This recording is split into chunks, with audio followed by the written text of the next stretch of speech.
Il existe une poudre qui nettoie le linge depuis bien avant la naissance de vos grands-parents. Elle coûte 5 $ la boîte. Une seule boîte dure 3 mois. Elle neutralise les odeurs, elle ne les masque pas, elle les neutralise. Elle élimine les résidus invisibles que les détergents haut de gamme laissent à l'intérieur des fibres de vos tissus. Elle adoucit l'eau dure, elle renforce l'action de n'importe quel détergent que vous utilisez déjà. Elle est homologuée par l'Agence de protection de l'environnement pour plus de 60 ans. L'industrie mondiale des détergents génère plus de 80 milliards de dollars par an. La plupart des foyers de moins de 50 ans ne l'ont jamais utilisé une seule fois. Ce n'est pas un hasard. Cette poudre, c'est le borax. Avant de nous y plonger, dites-moi d'où vous regardez dans les commentaires et abonnez-vous pour d'autres vidéos comme celle-ci. La réponse commence il y a environ 200 millions d'années dans des mers intérieures peu profondes qui n'existent plus. Le borax est du tétraborate de sodium, un composé minéral naturel qui se forme lorsque de l'eau riche en bore s'évapore lentement dans des conditions arides sur des échelles de temps géologiques. Les plus grands gisements des États-Unis se trouvent dans le désert des Moraves, dans un endroit appelé Boron, en Californie, où un ancien lac s'est asséché et a laissé son contenu minéral compressé en une veine de minerai cristallin blanc de plusieurs centaines de pieds d'épaisseur. La Turquie possède les plus grands gisements sur Terre et produit aujourd'hui plus de borax que n'importe quel autre pays. Il ne s'agit pas d'un composé synthétique conçu en laboratoire. Il se formait dans les lits des lacs du désert des dizaines de millions d'années avant que la première main humaine ne le touche. Maintenant, voici où cela devient intéressant. Lorsque le borax se dissout dans l'eau, il se produit au niveau chimique quelque chose qu'aucune campagne de marketing pour détergent n'a jamais pris la peine d'expliquer clairement. Le borax augmente le pH de votre eau de lavage. Il fait passer l'environnement de neutre à alcalin, faisant généralement passer un cycle standard d'un pH d'environ 7 à un niveau situé entre 8 et 9. Ce changement n'est pas cosmétique. Les taches à base de protéines, le sang, la sueur, le sébum et les résidus alimentaires sont chimiquement beaucoup plus solubles dans des conditions alcalines. L'environnement alcalin brise les liaisons moléculaires qui ancrent ces composés aux fibres des tissus d'une manière que l'eau à pH neutre ne peut pas faire. Vous ne vous contentez pas de rincer le tissu, vous modifiez la chimie de l'eau qui effectue le rinçage. L'eau dure constitue le deuxième mécanisme. Dans la majeure partie des États-Unis, l'eau du robinet contient des ions de calcium et de magnésium dissous à des niveaux suffisamment élevés pour interférer avec le nettoyage. Ces minéraux se lient aux tensioactifs, les agents nettoyants actifs de tout détergent, avant que ces tensioactifs ne puissent atteindre le tissu. Une part importante de l'efficacité de votre détergent est neutralisée avant même de toucher une seule fibre. Le borax entre en collision avec ces ions de calcium et de magnésium, les retirant de la solution. L'eau devient fonctionnellement plus douce, votre détergent actuel fonctionne à pleine capacité, au lieu d'être partiel. La même demi-tasse de détergent qui fonctionnait à efficacité réduite dans l'eau dure fonctionne désormais pleinement. Et voici la partie cruciale. Le borax ne masque pas les odeurs, il y met fin. L'odeur des tissus provient de deux sources principales. Les sous-produits métaboliques bactériens laissés dans les fibres après un cycle de lavage et les composés d'acides gras provenant du sébum qui se sont oxydés avec le temps. Les deux sont chimiquement vulnérables à l'hydrolyse alcaline. Dans un environnement de lavage alcalin, ces molécules responsables des odeurs sont décomposées et converties en sels solubles dans l'eau qui s'éliminent au rinçage. L'odeur ne revient pas la prochaine fois que le tissu se réchauffe ou devient humide, car le composé responsable n'existe plus à l'intérieur de la fibre. Il ne couvre pas l'odeur, il y met fin. L'étendue de ce qu'il traite se lit comme une liste de tout ce sur quoi les gens abandonnent discrètement. Les vêtements de sport qui conservent leur odeur après une douzaine de cycles de lavage, les vêtements de travail saturés de graisse et de crasse incrustée, les serviettes devenues rêches et aigres après des années d'utilisation, les couches en tissu et le linge de bébé, la literie rangée qui a développé une odeur de renfermé persistante après être restée pliée pendant 3 saisons, les sacs de sport, les protège-matelas, les vêtements d'enfants très sales, les tambours des machines à chargement frontal recouverts de résidus de détergent. La même boîte, le même mécanisme à chaque fois. Maintenant, voici un mode de défaillance spécifique qui a frustré des millions de foyers depuis que les machines à chargement frontal à haute efficacité sont devenues la norme. Les machines à chargement frontal utilisent moins d'eau par conception. Moins d'eau signifie que le détergent se rince moins complètement. Au fil des mois d'utilisation régulière, les composés polymères du détergent liquide s'accumulent dans le tambour. Le joint de porte en caoutchouc et au plus profond des fibres des tissus. La machine commence à sentir mauvais. Les vêtements commencent à sentir mauvais. Y faire passer plus de détergent accélère le problème.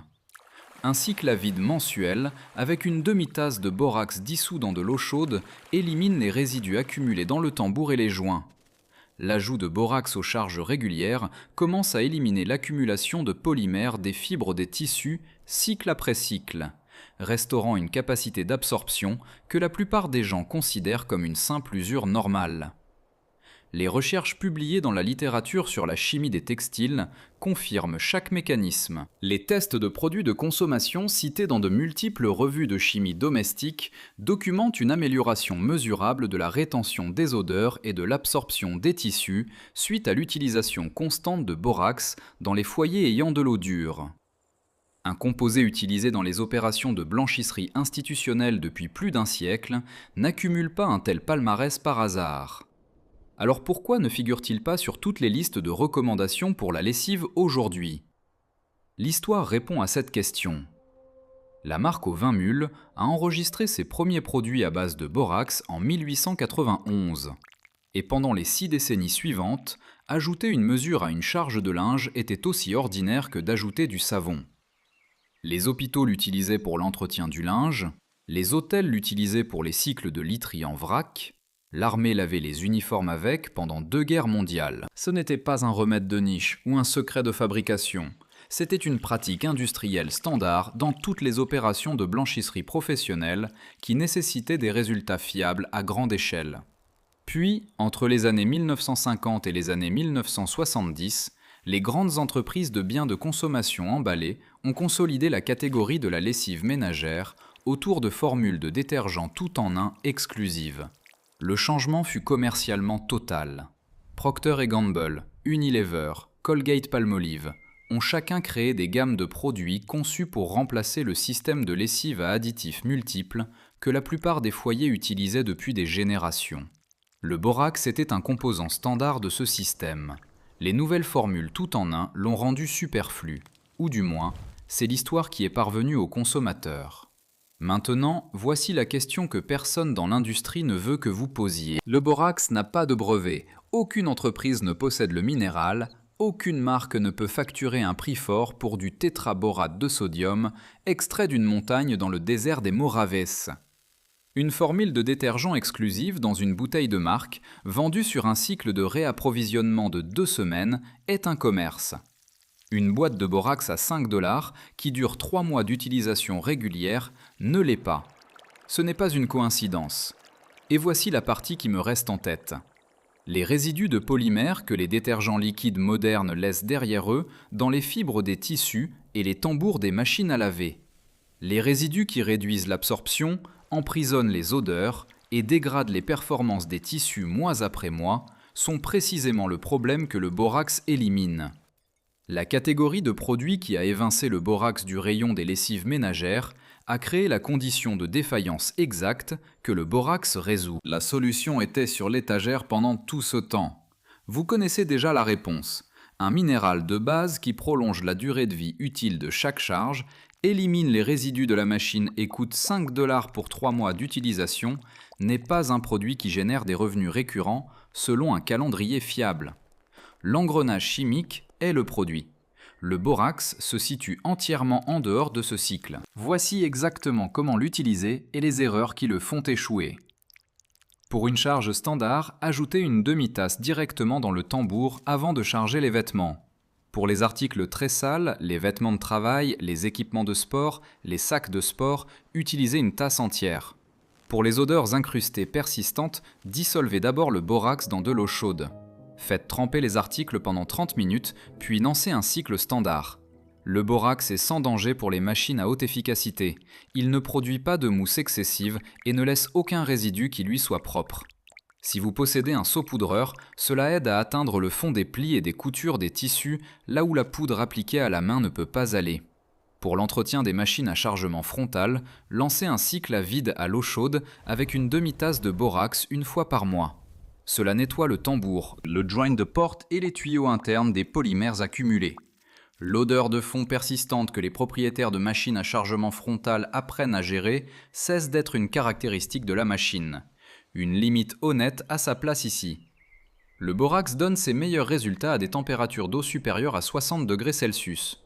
Dans les cycles à l'eau froide, le mécanisme alcalin est réduit et la neutralisation des cations de l'eau dure est moins complète. Pour les foyers qui lavent principalement à l'eau froide, le bénéfice total nécessite soit un prélavage à chaud, soit un cycle d'entretien à chaud dédié. L'eau froide réduit l'efficacité, elle ne l'élimine pas. Pour les cycles à l'eau tiède et chaude, le borax fonctionne sans compromis.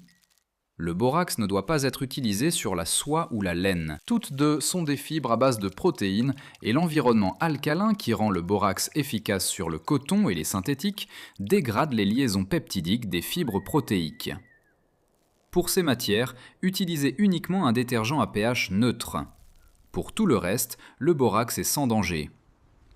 Une note de sécurité: le borax n'est pas de qualité alimentaire et doit être tenu hors de portée des enfants. Dans le cadre d'une utilisation normale pour la lessive, il se rince complètement des tissus. La sensibilité cutanée est rare, mais possible. Des gants sont raisonnables si vous avez la peau réactive.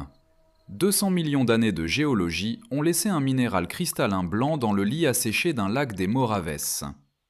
Pendant un siècle, ce fut la méthode standard par laquelle les foyers, les hôpitaux et les institutions nettoyaient les tissus. Ensuite, une histoire plus rentable l'a remplacé, et la plupart des gens ont cessé de l'utiliser, sans jamais savoir pourquoi. La boîte est toujours sur l'étagère. La chimie n'a pas changé. Elle coûte 5 $ la boîte.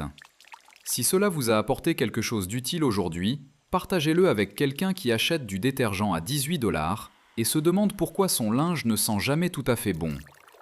Un tel savoir ne disparaît pas de lui-même. Il est enterré. Merci d'avoir regardé et je vous verrai dans la prochaine.